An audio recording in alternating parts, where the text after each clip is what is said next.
ditutup. Akhirnya kita terobos.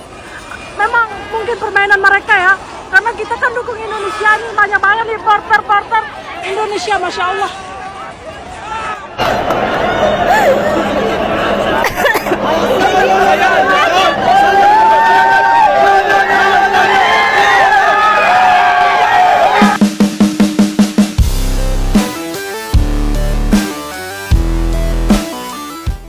Hasil rapat mendadak FIFA dan AFC siang tadi, Arab Saudi dinyatakan kalah karena melakukan tindak curang kepada supporter Indonesia.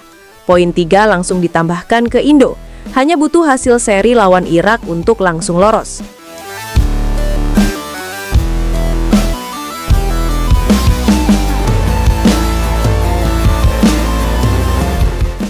Di balik laga Indonesia versus Arab Saudi tanggal 8 kemarin, nampaknya ada satu insiden yang kurang terekspos sampai ke media internasional, yaitu soal supporter Indonesia yang mendapatkan tindak diskriminasi dan juga penghalangan dari pihak panitia dan personil yang bertugas di area stadion saat itu.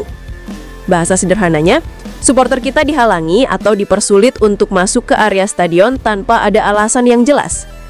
Ya, beberapa potongan video itu bahkan sudah beredar di media sosial soal supporter kita yang dibuat pusing harus keliling ke gate inilah, ke gate itulah, karena dipingpong oleh penjaga. Hal itu juga sempat membuat para supporter yang notabene sudah membeli tiket dan legal telat masuk stadion saat pertandingan sudah dimulai. Sempat ada insiden adu mulut juga dengan petugas Arab Saudi dan bahkan saat itu teriakan mafia sempat dilontarkan kepada petugas yang berjaga. Kalau kita lihat dari kerumunan supporter yang dihadang itu nampak memang bukan sedikit, tapi bahkan ribuan. Hal itu tentu menjadi salah satu perhatian khusus. Kepada kasus itu sampai terjadi di pertandingan yang levelnya bahkan kualifikasi Piala Dunia. Sudahlah digembosi karena mereka tuan rumah, tiket juga dibatasi, sekarang malah mempersulit supporter yang ingin masuk ke stadion.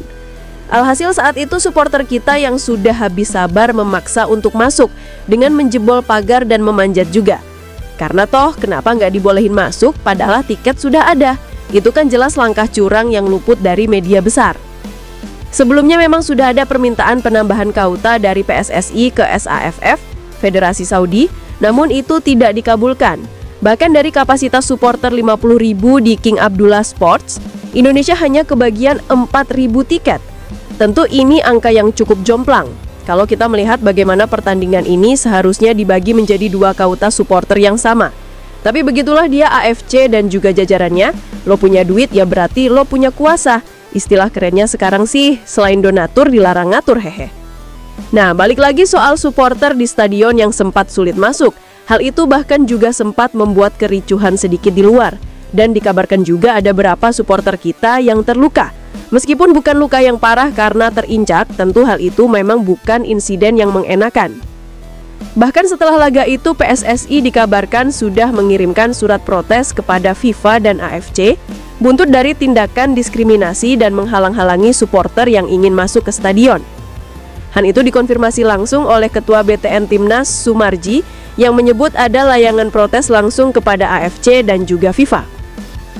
Tentu bukan hal yang mengenakan jika saja kita tinggal diam tanpa protes, tapi tentu kita juga tidak tahu apakah protes semacam ini akan diterima.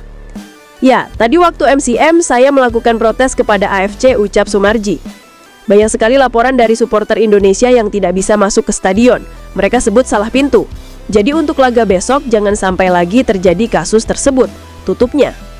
Nah, yang menarik adalah soal FIFA dan AFC yang dilaporkan baru saja melakukan meeting mendadak soal kejadian yang terjadi sebelum pertandingan Indonesia versus Saudi kemarin. Ya, tentu itu adalah soal kejanggalan dari pihak SAFF Saudi yang dianggap curang dan menahan supporter lawan di luar stadion. Pembicaraan itu pun berlangsung cukup intensif dan hati-hati karena ini menyangkut nasib salah satu tim yang sedang berada di babak kualifikasi. Dari beberapa laporan media lain menyebut kalau FIFA dan AFC sudah sepakat membatalkan kemenangan Arab Saudi atas Indonesia Kamis kemarin. Dan 3 poin itu diberikan kepada Indonesia yang telah dicurangi oleh pihak Federasi Saudi. Hasil ini juga tentu akan mempengaruhi posisi klasemen sementara di grup B dengan menempatkan Indonesia di posisi atas koleksi 3 poin dan Saudi di juru kunci dengan 0 poin. Kalau kita lihat klasemen yang ada saat ini, jelas untuk laga nanti subuh melawan Irak, Indonesia setidaknya hanya butuh hasil seimbang untuk lolos langsung ke Piala Dunia. Namun itu semua tentu jika benar-benar jika FIFA dan AFC benar mencabut kemenangan Arab Saudi. Tapi kalau enggak ya berarti Indonesia tetap harus bisa menang nanti malam lawan Irak. Apapun yang terjadi, Indonesia wajib menang. Menang dengan selisih minimal 2 gol tanpa bobol. Hal itu setidaknya akan membuka sedikit peluang Indonesia lolos langsung dari round 4, tapi dengan catatan kalau Irak berhasil menang tipis dari Arab Saudi. Sementara itu untuk preview melawan Irak nanti subuh, Patrick Kluivert sendiri mengaku sudah menyiapkan strategi terbaik yang belum pernah ditampilkan. Hal itu dia sampaikan dalam sesi konferensi pers sebelum pertandingan kemarin. Tentu hal itu membuat supporter kita bertanya-tanya, kira-kira strategi semacam apa nanti yang akan diterapkan?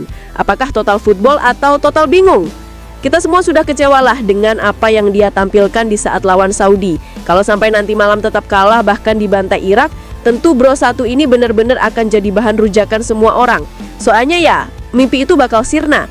Semua proses panjang dari round 1 bakal pupus dan itu dipupuskan oleh satu nama, bernama Patrick Kluivert.